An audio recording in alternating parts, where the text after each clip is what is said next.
have not passed this, I don't want to use the F word, but if you've not passed this exam on a few occasions and it's like by a couple of points, here's the very first thing I want you to do.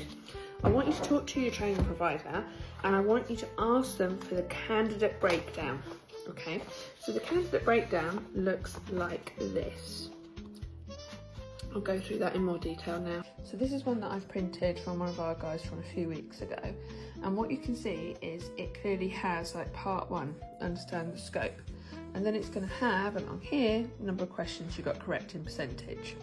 So what you're kind of looking for is 2 things. So say for example, if there was any section that you did incredibly badly at, okay? When I say incredibly badly at, what I really mean is say you got 0% in part 4. So you know if you've only missed it by a couple of marks, that's where you should focus your sort of revision, your notes, your sort of time efficiency, that kind of thing. So that's one thing to look at. Now, the other thing you could possibly look at is if you had like relatively low marks in something that you felt you should have done better at, but that was like at the end.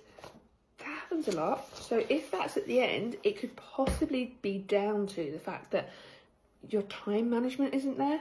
So we see this a lot because in real life, like no one's going to ask you to read the regs book more quickly, are they? They're probably just going to be more than happy that you can get the right answer and that you found it in the book. So the 2 minutes per question thing is hard. So there are sections where you can save a lot of time. So like sections 1 and 2 and 3 are relatively quick. So maybe those wouldn't be 2 minutes per question.